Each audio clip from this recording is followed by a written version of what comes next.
Nemesis. You're walking down the street minding your own business when someone taps your shoulder and says, "Hey, my homeboy over there thinks you're cute." You turn around, but it's Nemesis, just standing there, screaming stars and holding a rocket launcher like it's a bouquet. That's our boy, Nemi. Basically, if you took a bodybuilder, dipped him in superglue, shoved a rocket launcher in one hand and pure hatred in the other, then told him his only job was to make sure you never know peace again, you've got the general idea. He's not fast. He's faster than you want him to be. 7 feet of stitched together muscle, wrapped in black leather like a rejected Matrix extra, and somehow even angrier than he looks.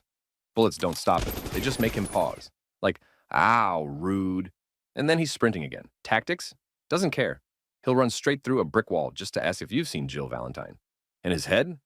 Looks like a lollipop that rolled under a radiator and came back wrong. Fuzzy, damp, and aggressive. Think you've outsmarted him? He once got blown up, dropped off a building, lit on fire, and still kept showing up like an email you forgot to unsubscribe from. Unlike my channel, though, which I'm sure you want to subscribe to, right? You don't beat Nemi. You just run, reload, and hope Jill's already dealt with him this week. Survival chance, 2%. Only if you can outsprint a rocket and don't mind being yeeted through 5 walls on your way to safety. SCP-610, also known as the flesh that hates, or depending on who's narrating, the flesh that ate, because honestly, it doesn't just spread, it performs. SCP-610 doesn't spread like normal infections. It erases whatever you used to be and replaces it with something that looks like ground beef. It starts slow, red rashes, peeling skin, a little twitch, and then, suddenly, your entire body decides to play origami with your bones. Flesh folds, stretches, reshapes. Noses become mouths. Eyes get absorbed. You become a creature whose main hobby is making more creatures. This thing isn't airborne. It's worse. You don't even have to touch an infected person. Just being near a contaminated zone is enough. One step into the area and your body is on the waiting list to become a meat puppet. Hazmat suits don't work.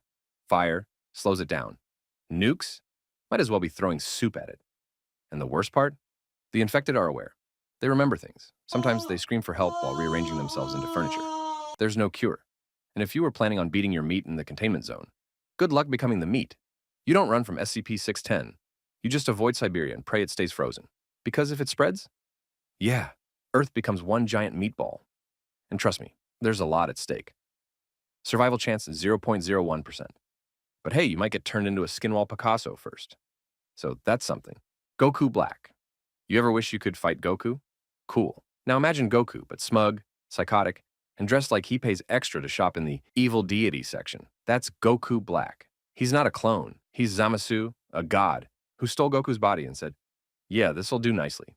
Then proceeded to use it to wipe out entire civilizations because mortals were getting on his nerves. He talks constantly about justice, about mortals. You're getting flattened while he monologues about divinity and moral decay.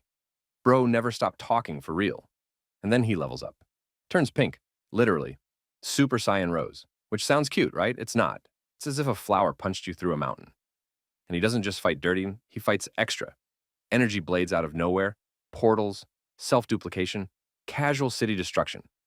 Then, just when he's starting to lose, he fuses with another version of himself. Because apparently one smug god wasn't enough. But what makes him terrifying? He believes he's right. He thinks wiping out mortals is justice. Imagine someone says, "My utopia is almost complete." And then the camera cuts to a smoking wasteland, full of screaming clouds and dead air. That's the vibe. Survival chance. 1%. If you're a literal god with a backup timeline and a therapist on speed dial. Otherwise, nope. The Predator. Raw. Next question. Imagine if a gym bro and a stealth bomber had a baby. That's the Predator. Not a name, just the job description. He's not here to conquer. He just wants to vibe. And by vibe, I mean hunt the deadliest things in the room and rip out their spines like it's a prize at a claw machine. You don't see him coming. Literally. Cloaking tech makes him shimmer like heat waves on pavement. One second you're hiking, the next your friend's skull's on display like a trophy. It's not personal. It's sport. The Predator's basically an alien with a Fitbit, keeping track of how creative he can be with his kills. Wrist blades, plasma cannons, a shoulder-mounted laser that goes beep, beep, splat. He brings the whole loadout.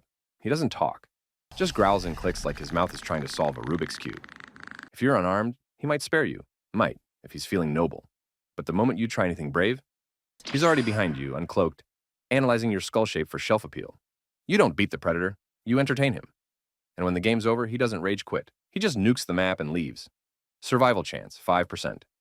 If you're unarmed, covered in mud, and somehow manage to impress him with a vibe check. Apostle Zodd. You're in the middle of a battlefield. Everything's chaos. And then you see him. 7 feet tall, glowing red eyes, armor ripped to pieces like it got bored of protecting him. That's Zodd, Minotaur vampire on steroids. He's been fighting for over 300 years and still shows up like it's day one of gym season. Swords don't scare him. Spears don't stop him. Losing limbs? Minor inconvenience. He's the kind of guy who gets stabbed, grins, and says, "Finally, someone interesting." And if he really likes you, he transforms into a giant horned demon with wings that block out the sun.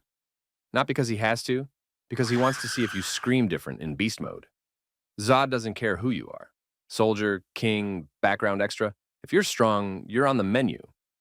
He'll rip through your army, your walls, your horse, and still have time to comment on how sloppy your stance is. If you somehow live, he won't be mad. He'll just remember you, not out of respect, just in case he's bored later and wants a rematch. You don't beat Zodd. You survive long enough to be rescheduled. Survival chance 3%, but only if he's in a good mood, you brought snacks, and you're bleeding in a way he finds aesthetically pleasing. The Grudge. If the villain looks like a pale girl in a white dress with 30 inches of tangled ghost hair dragging behind her, yeah, you're not surviving that movie. You walk into a house. Not a creepy house, just a regular house. Maybe it smells a little weird, but hey, who are you to judge? Fast forward 20 minutes later, there's a vengeful spirit crawling through your ceiling tiles with a spinal cord kink and no sense of personal space. That's Ju-on. She doesn't chase you. She just appears. Under the blankets, in the shower, on your ceiling, in your mouth if she's bored enough. The word privacy doesn't exist in her vocabulary. You close your eyes, open the fridge, and I hear you say, "I'll just run."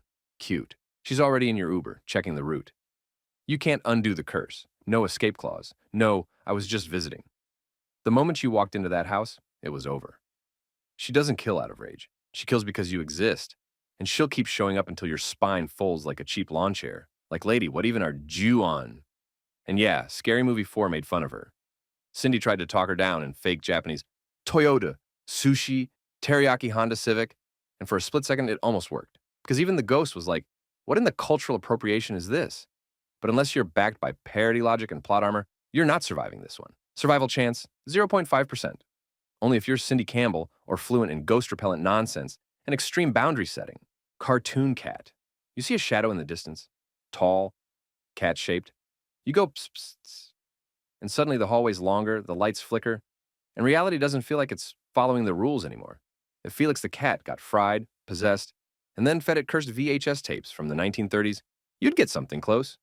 It's tall, stretched, grotesquely flexible, and vaguely cat-shaped if you squint hard enough. Think vintage cartoon mascot, if the mascot hated you and also wanted to wear your spine like an accessory. Cartoon cat isn't alive. It's a hollow parasitic thing, feeding on fear, violence, chaos, and probably whatever's left of your nervous system. It hides behind nostalgia, acts like a mascot, pretends it's harmless. It isn't. Even other monsters avoid the places it's been. And those places? Usually abandoned malls, tunnels, liminal spaces, places that already feel wrong. He can stretch his limbs around corners, phase through walls, and apparently ignore every known law of physics. Like, you could hit him with a nuke, and he'd probably just T-pose through the explosion like, okay, no joke. He's basically Slender Man's cracked-out cousin who watched too much Looney Tunes and never grew out of it. And yeah, maybe you can try to shoo him away, who knows. But if you hear old-timey music from nowhere, and a wet giggle echoing down a hallway that wasn't there 5 seconds ago, too late. Survival chance, -3%. Bodies get buried, you get animated. The mist. It doesn't roar, it doesn't chase. It just shows up. Imagine waking up one day, looking out your window, and everything's just gone. Silent Hill vibes, like when you walk home from the club after a night out. It wraps around your town like it's claiming property. And inside it, good luck. You don't see the monsters, you hear them. Slithering, clicking, breathing way too close. There's a thud on the roof. Something brushes your leg in the doorway. A scream outside cuts off halfway through, and that's when you realize the fog isn't hiding the creatures, it's feeding them. And the worst part? The mist doesn't chase you. It waits. It surrounds. It whispers stuff like, hey, go outside. It's probably fine. It isn't. There are giant tentacles that will snatch you like a free sample at Costco. Spider things that lay eggs inside you. Flying abominations with stingers the size of steak knives. Even the grocery store isn't safe. Imagine dying next to the frozen peas. The disrespect, but the real horror? It's the people. The longer you're stuck, the more your neighbors start turning into doomsday preachers, Sacrifice enthusiasts are just plain feral. Civilization breaks faster than a cheap IKEA table. You don't survive the mist, you endure it until you crack. Survival chance, 0%. Unless you're the guy who brought a flamethrower to the supermarket. And if you think any of these were beatable, they weren't. You just haven't met them yet. Hit that like button if your survival instincts are still functioning. Subscribe if you want more nightmares with lore.